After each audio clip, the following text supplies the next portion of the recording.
interviews, and more. Spotlight on Voice of the People Television. Let's feed you with all the juicy stories in the global entertainment space, bringing you the glitz and glamour as it is hot.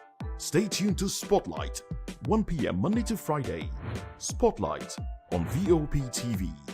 Entertainment like never before.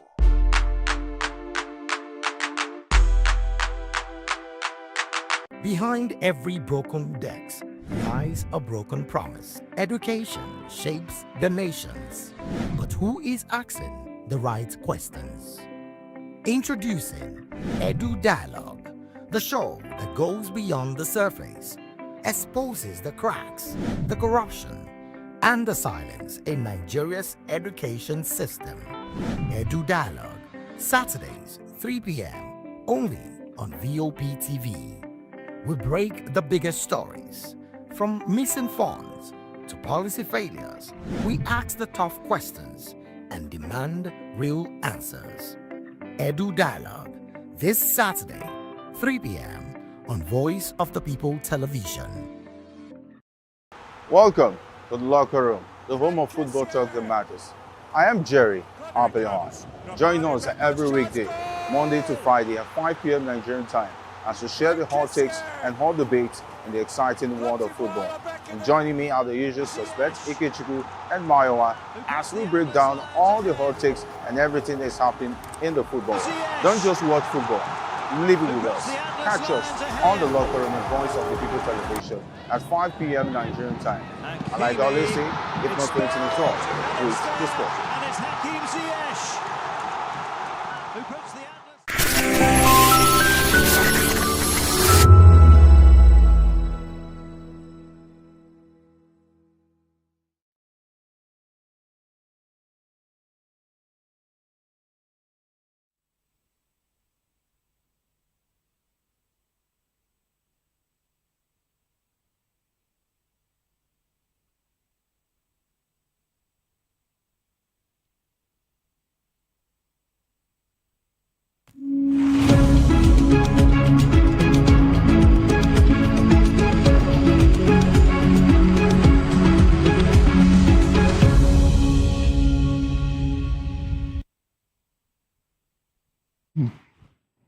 Well, thank you very much for joining us. This is Newspaper Review. I am Moses Humphrey.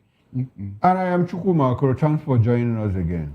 And we have been rejoined by Mr. Darlington Agumo Esquire. Good to have you join us again. Mr. Moses, is my pleasure. All right then. And also, we have Jelly Fanimo with us in the building. Good to have you. Good morning. Join us as well. Good morning to you. Well, let's dive into the papers now. Anxiety, mistrust cloud Nigeria's tax reform promises, benefits. That's the report on the cover page of the Guardian newspaper. And then there's a breakdown of it. And I think it will be wise we spoke a little about this on this show. Personal income tax. The poor is exempted. The middle class pays less. The rich pays marginally more. Residency rules, employment income. All right. Banking and tax ID introduced since 2019 and already implemented. Current TIN, that's TIN, that's tax identification number, is still valid. Tax ID will harmonize existing TINs. Informal sector, attractive tax regime to encourage formalization, presumptive tax system to address formality. Tax harmonization, fiscal federalism, reduce number of taxes, integrate IDs, rationalize tax admin, audits and reporting. Incentives reform, FTZ, pioneer status, etc. Level playing field for domestic companies, provide clarity of treatment, competitiveness, value-added tax. Impute credits for businesses to reduce cost exemption for small businesses, zero rates and exemption on essentials. Well, this doesn't exactly give you, an in-depth analysis of the tax reforms, but of course, talking about this, Nigerians are concerned. The riders to that headline, exemption for low-income earners to benefit high-income earners. How teen bank account linking fuels anxiety. January 1, 2026. That's the date. Yeah, this is supposed to kick in. Well, for me, I think any apprehension is misplaced, except we don't understand the content of this new tax reform. Nigeria is a place where only the poor, before now and up till now, are forced to pay taxes. It's either if you have to come into contact with government as a private sector player, like you are compelled to renew your licenses, you are compelled to do some other things with government. For instance, if you want to do certain things, they will ask for 3 years tax certificate and all that. So through that, you are compelled to pay. But those who don't have much to do with government at any time, they are rich, but they don't pay tax. The informal sector in Nigeria is so huge compared to the advanced world. And so those who evade tax are very many compared to those who pay tax. That's one. Then two, it is not a novel thing that the rich will pay more and the poor will pay less. That's what happens in the advanced world. I'll give you a personal example. My niece, when she graduated in Canada, Chukuma knows the father, and she was taxed to the tune of about, because she got a very lucrative job in one oil company in Canada. So when she got her pay, compared to what is written in her letter, she discovered that about 25 or more % of her earning was taken as tax. And she wanted to complain. I said, well, you have professionals, tax professionals, at the end of the year, if government has taken more than they should take, you get a refund and all that. And so she now realized for the first time that, so this is how it is done. And in fact, I had to school her, the father also schooled her, for us to understand that over there, you don't evade tax. As a matter of fact, in Britain, they will tell you that it is better to be an armed robber than to be a tax evader. Well, there are a lot of angles to this tax reform that Nigerians are confused about. You know, and what area is that? A lot of areas. Let's mention some of it. Some of it. There's this analysis I listened to somewhere that at a particular time, if you're earning about I think about 800 below, you are not. It's not taxable. That's annually, right? Yes. Is there anybody that earns 800 annually? A minimum wage. Minimum wage is what? 70,000. Yes. Annually, it's more than that. It's about 900 minimum wage. And for the private sector, and you understand that the minimum wage is 70,000, but there are other additions to it. So when you add there are additions to minimum wage. What are the additions? Minimum wage 70,000 is not. You're not giving 70,000. It's not a cap. No, you're not giving 70,000. There are other things that come into it. Your transportation, your weighing, and a few other things come into it. So what the least person who is giving 70,000 gets might be 100,000 at the end of the because month. it's also graduated level by level. Yes. So the least person might end up take home. Least person, that means level 1, step 1. Which we don't even have. Which is 70. Which we don't even have. Which we don't have. We don't have. As a matter of fact, you hardly find level 1 to 3 in the civil service anymore. Exactly. From level 4. You understand? So at the end of the day, we are having approximately, we are having the least person should be taking about 100,000 naira home. I don't think so. So when you are taking about 100,000 in 12 calendar months, that's about 1.2. So you fall within that range of lowest. And then you start to pay, what now? Percentage that grows from, I think, from 25%, and it starts to increase. No, it couldn't have been 25% from level 1. I'm not talking about Less. the one. I'm talking about the tax that is being paid. And that's what I'm saying. How could you take 25% of an officer on level 4? What is left? I think maybe when the implementation is on, then we can understand better. I like the fact that you brought in the issue of implementation. Nigerians are overly concerned about not how we churn out policies, or how those politics are well thought out. It's always the issue of implementation. And talking about tax, generally, globally, humans, don't like to pay taxes. In all parts of the world, it's just an issue of enforcement. Like if you go to the United States of America, I mean, Trump at some point underwent investigation because of tax evasion. Berlusconi, former prime minister of Italy, what pulled him down, it was tax evasion, yes. and all of that. So it's typical, for people to evade tax. But Nigeria's problem is more complex. And when you also talk about the how people pay between the poor and the rich, in the United States of America, it depends on the party that is in government. Republicans will always want to tax the poor more, than the Democrats. And that is why taxation is always an issue during every campaign period in the United States of America. Democrats like to redistribute incomes and resources. And the Republicans that are more conservative, like to protect the rich and all of that. So it's always an issue. Then back here in Nigeria, Nigerians have a problem with taxation. The taxes that you collect, what do you do with the tax money? We have rolled out, very beautiful headlines and all of that, but how are we able to implement all of that? Then there's a concern too about the federal government through the tax system, FIRON now, going directly at source to deduct money from people's bank accounts.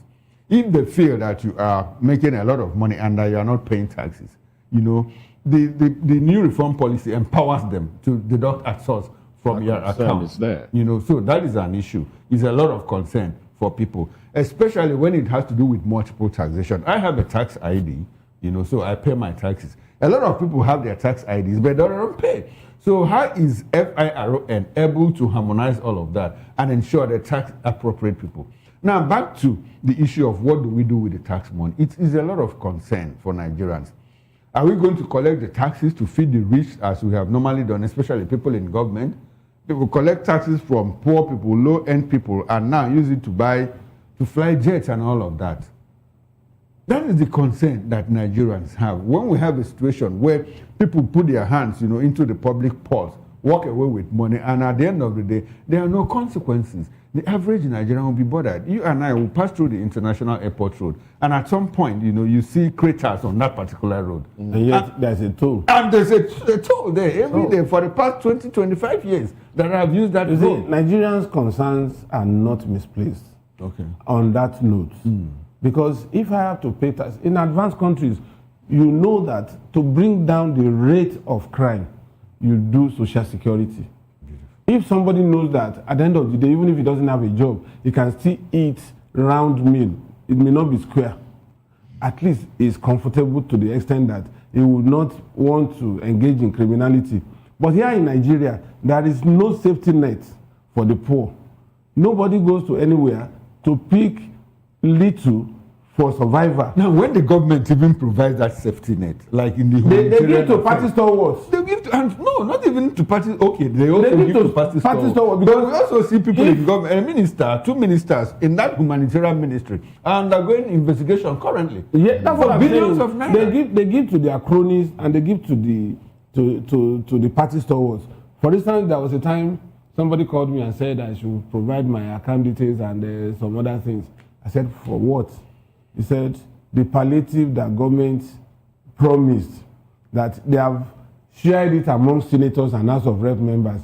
And so the senator in his constituency, which I don't belong, is from Kwara. And you want to impute my name in the palliative meant for Kwara State, just because I'm friendly with you? And I asked him, I said, where is equity in this? I said, so does it mean that there's nobody in Kwara State that is poor? 75,000 naira could mean a whole lot for indigent people. But for me, 75,000 naira may not mean anything. So why should you now bring me, why should you suck me into it? So at the end of the day, just like you said, we use poor people's money to service the appetite, this insatiable appetite of the rich. Especially people in government. People in government. You see, my take on this matter is the transparency. Because for you to talk of taxing people, there must be transparency so that you don't rob Peter to pay Paul. But this government and Nigeria, I have never known them to be transparent in anything they are doing. For this thing to work, there must be data. Do you have the data of Nigeria that belong to different category of tax paying? You have, you don't have. That is the problem America is having today with Nigeria. Is that they don't have data to capture those who are jihadis or Fulani herdsmen and all that. That's the problem. They are now restricting people. So when you did not put the foundation, that engine that will power the policy you are introducing, how will that policy work? Tell me. Remember what happened to Innocent? Even when this taxing has not come up, a bank deducted 24 billion naira from his own money. Until the man went all the way to Supreme Court and won all of them. Before they now bow down and beg him, please buy shares instead of you asking us to pay you that money. If you don't want this bank to close. Do you think these banks now, where this thing is going to be, in fact, that's where it will be implemented from the banks. Do you think they will not be deducting your money and my money and all that? Illegally, in the name of this tax. There is no safety net, nothing. The poor will not even know when their money is being taken away. They won't know. The bank will cash in on it. And there will be no sanctions. So when you want to introduce what you saw in America, please, the process that powered it, do you have it here? You don't have it. So why are you trying to implement what is impossible? What cannot work? That is my question here. No matter how nice and how juicy it is, somebody introduces in Lagos here with Alpha Beta. Mr. Okoro and Moses and the family, what happened at the end of the day with Alpha Beta? What happened at the end, at least as a pilot scheme? Yes, it worked in Lagos. Oh yeah. Did it work? You saw how it ended up. The managing director is on the run now after submitting their file to EFCC. So please, this thing I am not comfortable with it because the people you are trying to tax are already taxed. They are already taxed. They are already down. Don't make it worse. That's what I'm saying here. This thing, there is no guarantee that it will work smoothly. There's no guarantee. Now that France is coming in. That's another concern. Look at France is coming in because of the tax. France is coming in. How rich are Nigerians at this point in time? Look at how many people you have, and you are talking of tax. The rich, the debt point tax, it is not they will pay you tax, Abi. You know it's not possible. You know it is not. It can never happen. You see, I'm uncomfortable with the French government's role in this tax administration. Does it mean that we don't have eggheads that are very brilliant in tax administration in Nigeria? Does it mean I think that the question is, has Remita done badly? Has the TSA done badly? That's what I'm saying. So why bring in the French to come here? Ordinary tax. The whole idea is, for me, it's like we're attracting more enemies in the sub-region to Nigeria. And very soon, it will begin to play out. Look at what happened in Burkina Faso. What's even the state of the 11 soldiers that have... That's what I'm saying. I said, look at what happened in Burkina Faso. Been detained. Now, we don't even understand what is going on. The aircraft is still grounded. What about the 11 soldiers? At a point, they said they were released. Which turned out to be a lie. Shouldn't we see them when they were airlifted from Burkina Faso? If we are not allowed to see them in Burkina Faso. No, the truth is that they have not been released. No, I'm just saying that if at that point, for some people, Nigerian soldiers, to be detained in Burkina Faso, if they wouldn't allow us to see them when they are being airlifted back to Nigeria, at least on their arrival, we should have the video of how that is why they cannot lie about it. They cannot lie about it. You understand? They cannot lie. For me, I would because there's so much resentment across Francophone countries against France. And that is telling on the French economy today that Macron is in deep mess. So must we now use our own resources in Nigeria to shore up the bad economy of France in the name of friendship? I think I oppose that. Friendship that wants what? And what is the benefit of this friendship on the side of Nigeria? If your brothers are resenting somebody that has been dealing with them unfairly for centuries, not just decades, centuries, the policy of assimilation is such a bad policy that ties all the colonial enclaves of the French to their apron string that they cannot pay till eternity except there is an intervention that will stop them. So if we as Africans, because I see Africa as just one entity in my own estimation, it is just the balkanization as a result of trade that pitched us against each other. For instance, if you see a Burkinabe, you are not likely to recognize him that is a Burkinabe if he's on the street of Idumota until he begins to talk. Maybe the accent will betray him.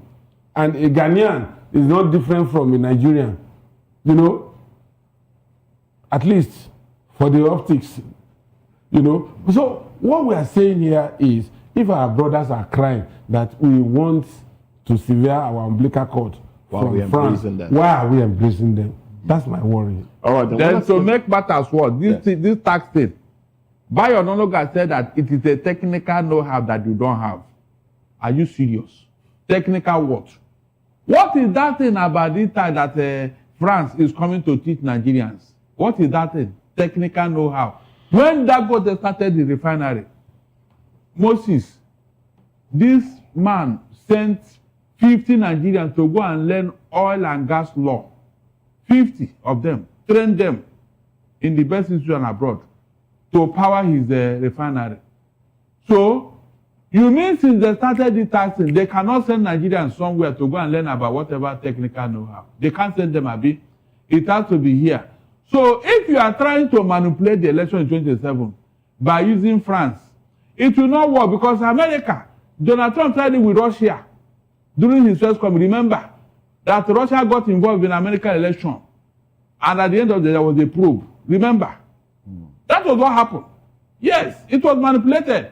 With the age we are now, you see this tech wisdom, knowledge is the intent. You can do anything. You can do anything on tech today. Anything can be manipulated. So if you are bringing them here because of after that, what happened? You can see where we create problem for ourselves. After that, what is involved here? How much are we going to pay France? You can see how we deliberately brought in our enemies to help us. And after that, they said, no, we are not going to. Remember Afonja and Alimi. Remember Afonja and Alimi. You brought in enemy because of your selfish reasons. Abi, at the end of the day, what happened? What connection do we have with France? What connection? Because of your selfish interest, you are bringing our enemy into our soil to come and collect our data. The French are not exactly enemies of Nigeria, but they might be enemies of. Politically speaking, they are not for us. They are not. They can never be for us because we are Anglophone. And if they're having issues, politically speaking, they are not our friends. They can never, because all along France has always wanted Ivory Coast to lead West Africa instead of Nigeria. You are not getting it. Go and check their history. That was why Gufanti, their construction was chased out of Nigeria. That big edifice they have in Oshodi. That is where their company, all their machinery, government of Nigeria, a particular government of Nigeria, chased them out of Nigeria. And you are telling me they want to come and do that, collect our data, be? Oh, well, let's look at other issues. Now that you mentioned Trump, I mean, it brings us to another headline here. Trump places Nigeria, 14 others on partial restriction to U.S. That's another headline on the cover page of the Guardian. And the Punch also reports, says U.S. adds Nigeria to the travel restriction list. The list is quite lengthy. I think 14 countries on that list. Okay, so how do you? Let's see. A few countries on that list. We have Mali, Niger, South Sudan, Syria. Those are some of the countries on that list. And others as well. You can imagine the type of countries, that Nigeria is nesting with at this point. South Sudan, Mali, Niger. These are troubled countries. These are troubled countries. These are and are we not troubled here? These are troubled. Are we not troubled We here? are troubled. That is exactly what it means. But we keep denying it. That we are not troubled. But in terms of size, should we compare us with those small countries? No, Sudan is not small. Is that what? The landmass of Sudan what is bigger than Nigeria. What's the population? But you said size. Size, yes. Size population. is different from population. You mean empty land? You want to compare with the population? Barrister, we talked about size now. Sudan is very large. It also have very big population. The issue is that look at the countries in terms of, if you look at what Fund for Peace calls the First State Index, FSI, these are states that are in red alert, the red alert category, and that is where Nigeria is nesting now. So if you put all of these things together, you discover that it is troubling. And this is not the first time. Even in our currency, anytime they measure our currency, they say our currency is at par. Nigeria fell into this category before Obasanjo came in 1999. And we were pulled out at some point. At some point. If you look at the First States Index, at some point, though we had a bounce back and got back again. At a point, it became sustainable. But we have drifted again to that, bounce back to that era. So if you look at all of this, you discover that we are not traveling the right direction in terms of trying to build a stable democracy. And it is deeply troubling. If you look at what the United States has done now, placing visa ban on Nigeria. From my understanding, what America is trying to say is that, look, Nigerians will help you, but you need to help yourself. By trying to say, if you say tourists cannot come, tourists cannot come to United States of America, business people with B1 visa cannot come, even students, F1 cannot come. People that are tourists and business people put together that have B1, B2 visa cannot even come. What they are trying to do is, look, you need to go back home and hold your leaders to account and solve the problem. I'm not saying that America is trying to instigate some kind of dissent in Nigeria, but that is what it looks like.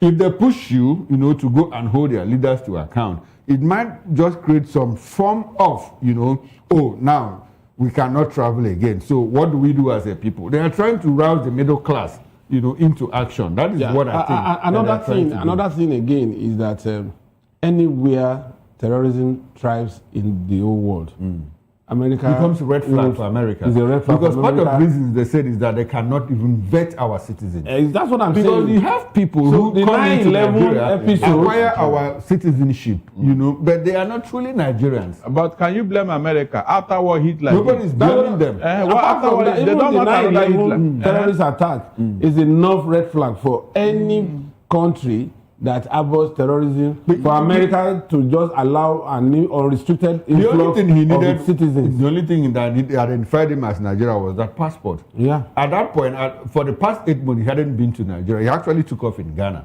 to Amsterdam, en route Detroit. Who? Farouk Abu Musa. You understand? He was a U.S. breed now. That was what he was Nigerian. He was a U.S. breed. They trained him. He's still Nigerian. He's still Nigerian. He's still alive in the prison. In Guantanamo Bay, I think that's what they're him. So, and all of these things tell about Nigeria. So if we have porous borders and we have people come here to acquire citizenship, national identification number, we had a guest here narrate to us how they flew from Australia, and when they got to Addis Ababa, you had about 100 people, without valid identification. They were headed into the aircraft, coming en route Nigeria. And when they came, we had immigration say, oh, these people, and let them into Nigeria. In the next 2-3 months, these people are going to acquire Nigerian citizenship. And when they go elsewhere to cause havoc, it's Nigeria. So it's a big problem for us, especially when we hear that we have 1,978 unmanned borders. just within the northwest region. Identifiable borders. Identifiable, unmanned, as a matter of fact. It is because you allowed it. Ask yourself, why is it that none of your policies are watertight? Remember when NIM came, they told us that with it, terrorism will stop. Two of us, people risk their life under COVID-19. Adebayo Shitu was on my show. I asked him that question. What happened to NIM? Well, he said he did his own, that the architecture had left and given to the intelligence agency. If the intelligence agency couldn't do their job, that he had done his own. Was that what Pantami told us? Did he tell us that any other person will help in this matter? The answer is no. He told us himself that this thing will be. No, but it's a hybrid. It's a hybrid operation. Before you can come out and tell Nigerians that yes, this is watertight policy. No, what she to simply say that as the Minister of Communication, they had done their job and now passed it on to the security agencies. That made it hybrid collaboration, interagency collaboration. Minister of Communication recently said something. He said the terrorists use a different kind of network. No, it was Daniel Bwala. No, it was Daniel Bwala that said why they are not able to monitor is because he mentioned what's the name of that network? That network that is owned by Chinese and that Nigerians cannot. Starlink. He was very specific. He said Starlink. You know that why we are unable to monitor that terrorists use Skylink, and so Nigeria cannot cut into that network. Are you serious? In this age and time. This age and time. But anyway, it ties to this headline here. I don't know if it will. That's 174 million phone users in Nigeria. 13 others to get satellite connectivity. Airtel Africa, SpaceX brings Starlink direct to sell in Africa. No, out of those 146 million, how many of them are 174 million. 174. How many of them are terrorists and bandits? Nobody knows. It's a good problem for us. Nobody knows. So we are the ones encouraging this thing because we are romancing with terrorists and we bring it into society, into decent society. They bring it into our life, into our military, into our police. And when you do all this, they gather information of what you are trying to do and then sell it to their brothers in the bush. And tomorrow you are talking about sabotage. The difficult thing is that these cells, their cells, they keep splintering, they keep building cells across the nation. Of course. And they develop these cells to the extent that by the time the intelligence community even discover it, they're already deep-rooted. There's a video viral out there that says that, look, it's in Osun State, that there's a terrorist network that is operating in Osun State, and that very soon that they are going to unleash mayhem and havoc on the people. Okay. When you fly, these things fly happen, this kite, they fly this kite, I expect the intelligence community to step in immediately. They are watching your mood. They are not stupid. They know why they are saying it. They want to see your reaction because they are planning to surprise you. That by the time you start making noise, they will not divert attention to somewhere. Remember when what happened? Look at ours. Did you believe that they will become this problematic? Initially, when Lukarawa started in Kwara, we thought it was a one kind useless or ragtag until the thing became a problem. Our security agencies, they are very lazy. Seriously, they are very lazy. I have told them, go and watch a Bawa, this 24-hour series in Nollywood. Okay. Go and watch it. I'm not sure. Go and watch it. I'm not sure it's about being lazy.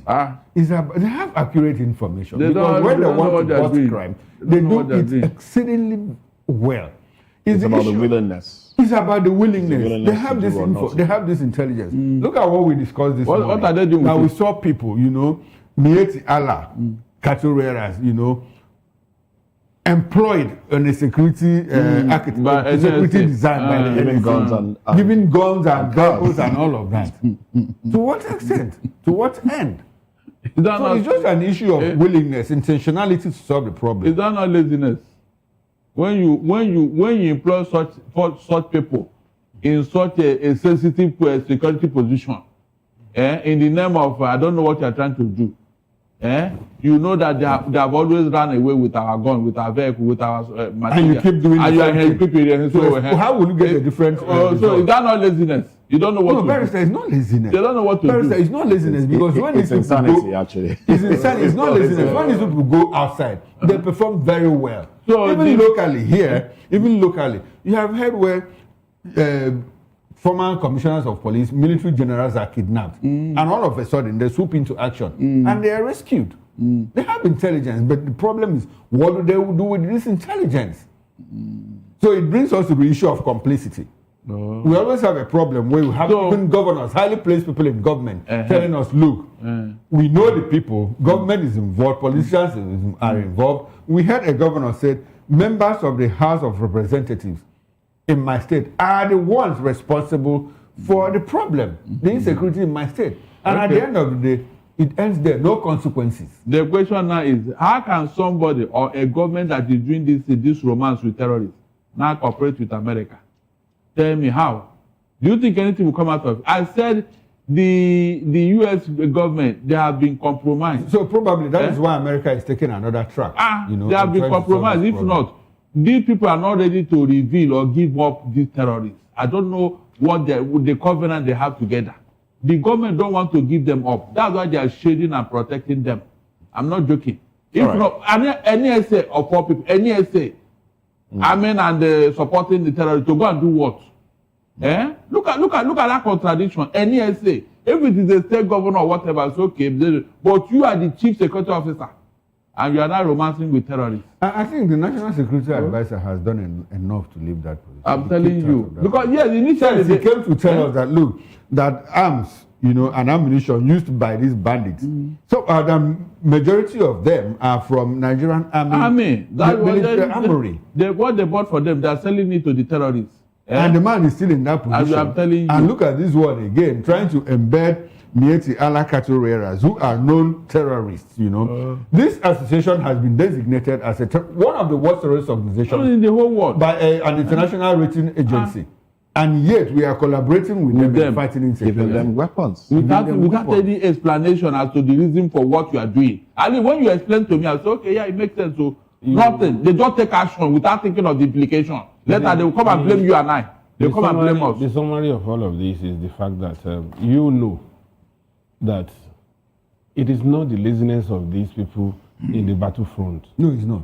It's not at all. They should be excused. It is the complicity of the top state actors in all of this. We have had soldiers, we have had generals saying at the nick of time, when they want to rout these terrorists, they have to pull back. They get orders from above that they must pull back. And soldiering is regimented. It's not like in the civil service where you use your discretion. Of course, you obey the last order. You must obey. And if you don't obey, they will court-martial you for disobeying lawful order. And that will be the end of your career if you are not put in jail. So those guys, like we also agreed here, that they have performed excellently well outside of this country. They were able to do well in Liberia, Kosovo, Cambodia, Congo, and all that. So why is it different here in Nigeria? As far back as about 15 years ago, 12 years ago, we were interacting with some of these soldiers who were telling us that if they are allowed to rout these people, it will take them more than 2 weeks to conclude all the routing. But yet, 15 years after, here we are. Victor Malo was pulled back, was pulled out from Sierra Leone to come and become chief of army. Buhari was also a victim. If he wasn't doing well, when he was GOC in Borno, he was also a victim.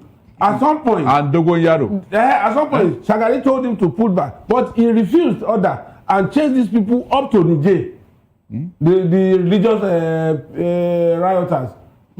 So it is not out of cowardice or laziness.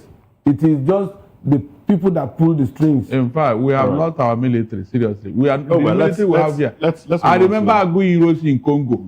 It was his expertise in that place that the Queen of England had to give him OBE after Agu Hiroshi did in Congo. This man was invisible. Up to today, Victor Malu was still respected by soldiers because of his exploits. All right, then. Let's move on to other conversations now. Gas issues. 6 trillion naira debts cripple power generation as discos record lower load profile. And it ties to another headline here. Federal government recorded 30 trillion naira revenue shortfall in 2025. This is coming 30 from- trillion. Yes, 30 trillion naira shortfall in 2025. This is What coming was from the reason? Wale Yadu. Now let's see if we can read into, Let's into it a tell little us. bit. Let's So, tell us. the Minister of Finance and Coordinating Minister of the Economy, Wale Yadu, has opened up on Tuesday that the federal government recorded a significant revenue shortfall in 2025 fiscal year. He noted that while the federal government projected 40.8 trillion naira revenue for this year, it ended up making only 10.7 trillion naira. Edu made the disclosure while appearing before the House Representatives Committee on Finance and National Planning, and during the MTEF, that's the Medium-Term Expenditure Framework and Fiscal Strategy paper presentation. He recalled that the federal government had projected the revenue target of 40 trillion naira. It went on. Well, budget of that's for the 2025 to fund the 2025 budget, the 54.9 trillion naira budget of restoration, designed to stabilize the economy. And according to the sharp shortfall in large attributable is, I beg your pardon, according to him, the sharp shortfall is largely attributable to weak oil and gas earnings, particularly petroleum profit and company income tax from oil and gas companies, alongside persistent underperformance across several revenue subheads. The current trajectory indicates that federal revenue for the full year will likely end at around 10.7 trillion naira compared to the 40.8 trillion naira projected. This is coming from. I disagree with him. He's lying. Mr. Bosu, tell him that he's lying. Hold on. Was it not this year that they told us that they used 17 trillion naira to man the pipeline? 17 trillion naira. Is it not part of it? From the same oil and gas industry. Tell me, where did they get that money? 17 trillion naira. Is it not from that sector that they got that money? Eh? So after stealing the money, you now turn around and tell me that there's no money, Abi? Eh? Wale, you are lying. Or you tell me how you use 17 trillion naira to protect the pipeline. At the same time, the pipeline is busting at escargots. Why is it that people just think that all of us are cool? You come and tell us cock and bull story. Look at all the money that are missing in that NNPC. Mr. Okoro, in our other show at the Evening Rush, Esther was trying so hard to calculate all the money that the government is looking for from NNPC. Is it not part of the revenue? Nigerians actually do. Is that not part of the revenue that is said is shortfall? Yes, I am not very good at mathematics. What are you telling me? I'm not very good at mathematics. 17 trillion naira. I see a lot of gaps here. Now, the budget was 54 trillion naira, 2025 budget. Yes, 54. And out of that budget, income and expenditure, we were expecting that we would make 41 trillion naira. So, and that exposed us to a deficit of 13 trillion naira, which the budget said, look, we are going to borrow 13 trillion naira, to fund the budget, make it up so that everything will balance. And as at August, our president told us that we had met and surpassed our revenue target for 2025. I am telling you. So where is Wale Edu coming from? Telling us that He's also quoted here. He's also quoted at the last part of this editorial that he's quoted as saying that I can stand here before you to brag.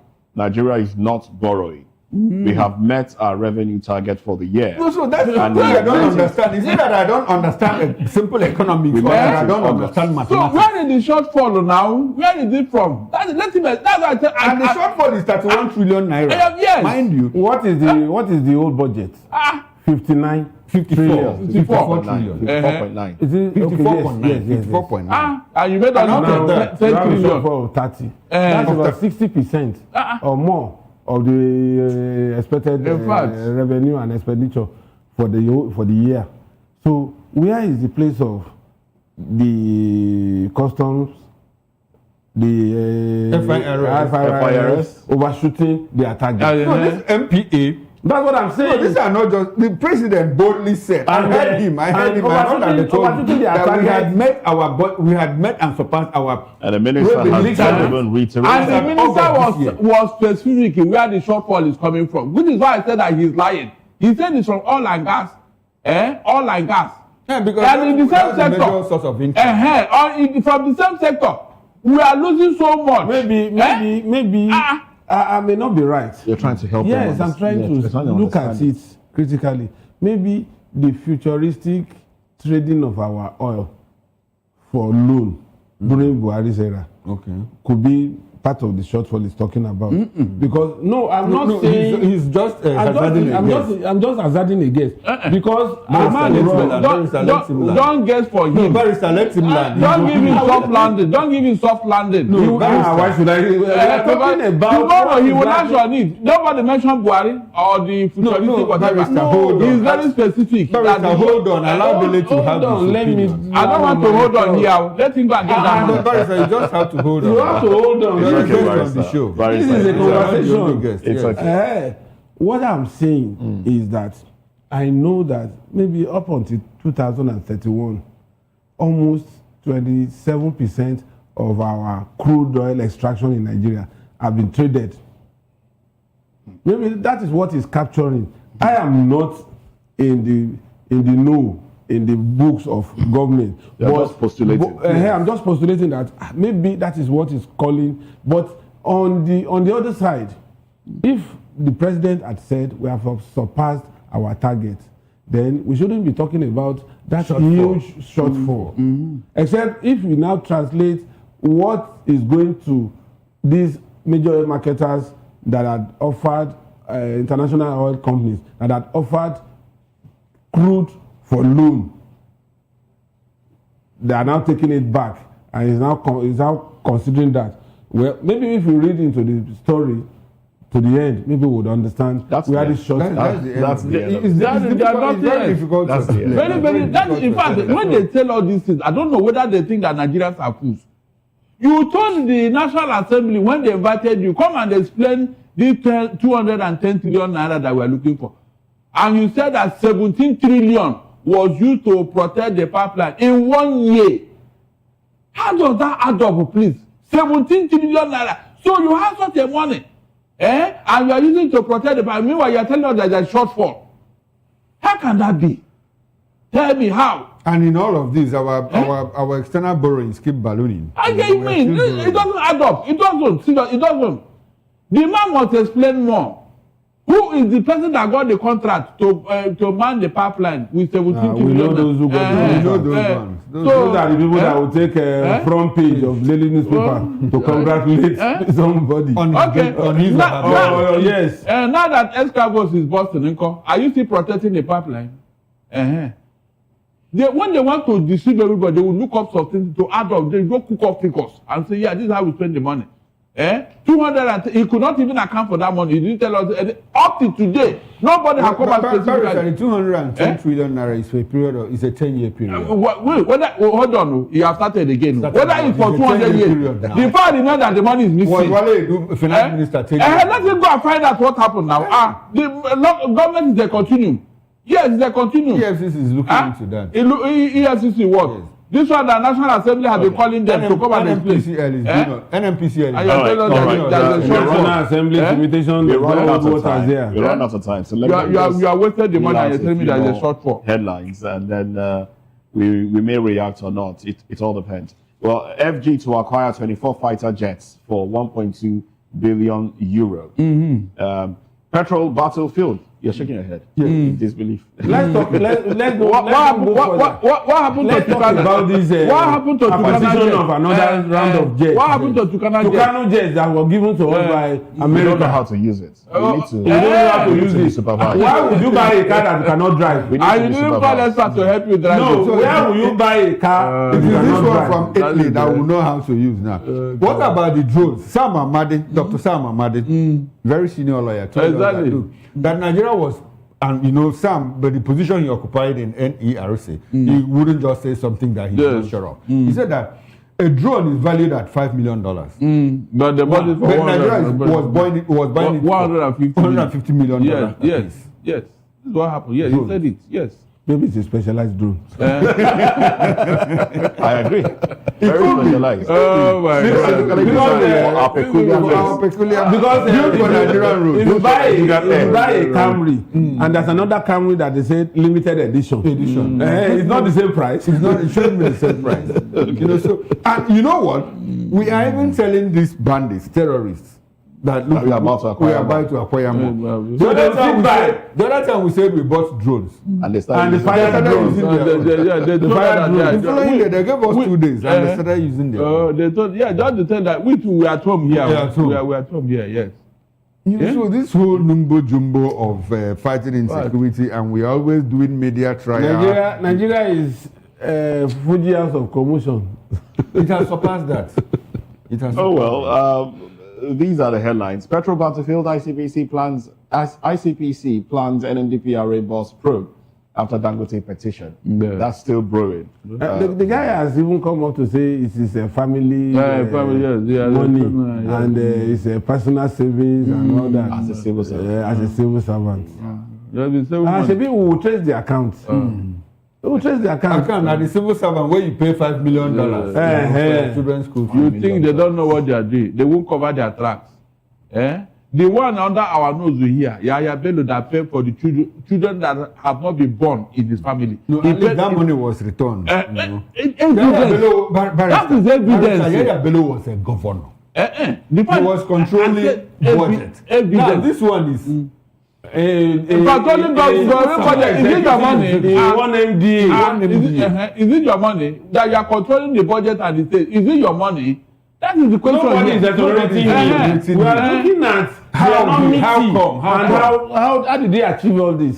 So that evidence is enough to put Yahya Bello away, but he's walking about. No, he's still on trial. The case is in court. Which case? The case. People are the ones stalling the process. Yes, lawyers. Okay, we are the one that filing stay of execution, filing injunction. You see this man that is. You remember what he told EFCC when he came out? He said, I told you people. He was mocking EFCC. You remember when they were looking for him all over all of a sudden he surfaced and all that. He called himself what? White horse, Abi white lion. And he says white lion. This thing is under the nose of this administration that claims to be fighting corruption. Evidence. You don't need any other thing. With that evidence, go to jail. Oh well, let's wrap up this conversation because we're out of time. Thank you very much, Barrister Darlington Aguma. Thank you very much, Mr. Dele Fanimo, for your contribution. Thank you also, Chukwuma Okoro, who makes a comeback later tonight at 6 p.m. Yes, at 6 o'clock, I'll be back. Yesterday, I tried to bring a lawyer, into the show to help us understand, to unbundle the Supreme Court judgment, and I couldn't get one. So today, I'll be joined by Barrister Darlington Aguma here. We will talk about the Supreme Court judgment. We'll also talk about this designation of this travel ban on Nigeria. Join me then. Join us then. It promises to be quite interesting. All right, there you have it. No surprises. No surprises. 6 p.m. later tonight, Political Lens. Okay, we'll do. Make that one date. Well, that's it on the show today. I am Moses Humphrey. Sports comes up next. Bye for now.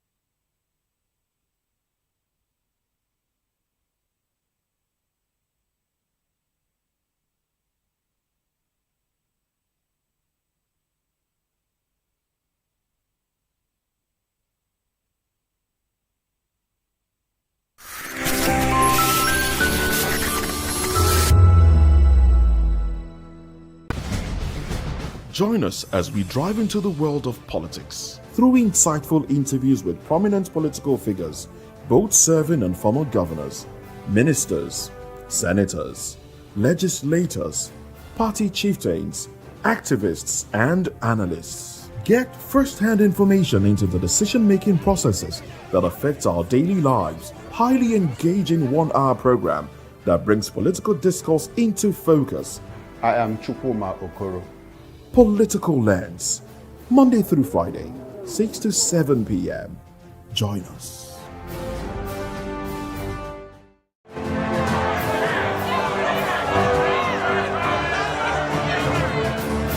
you want your voice to be heard? Do you know that you matter in the scheme of things?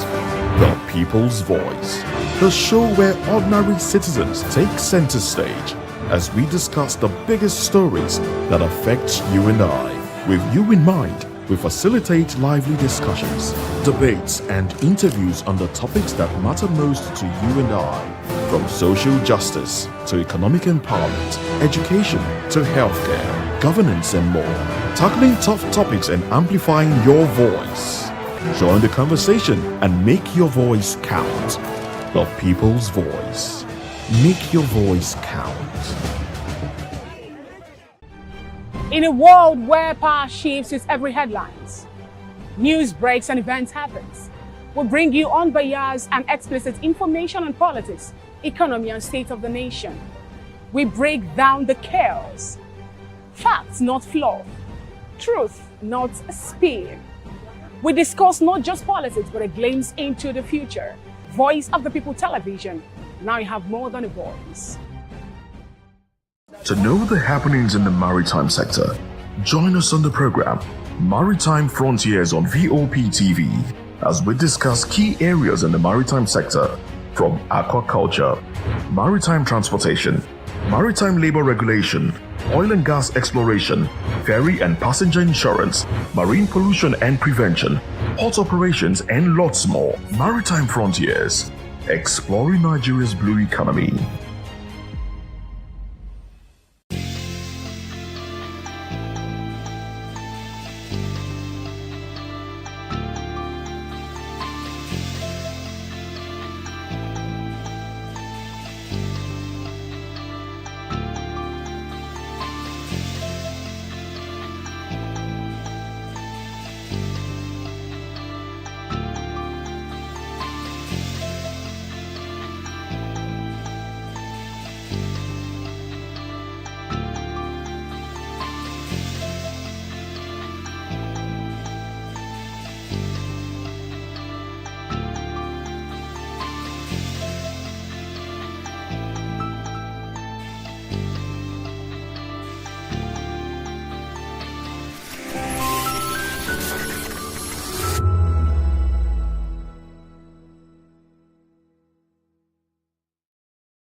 Good evening, Africa. My name is Bamakore, actor, model, producer, and I'm giving a big shout out to VOP TV, man. Keep watching. Don't change the dial. Thank you and God bless you. My name is AY, and of course, I represent the voice of the people, and that's why I'm on VOP. AY say so. Hi everyone, it's your girl Miriam Tima from The Real Housewives of Lagos and The Real Housewives Ultimate Girls Trip Africa.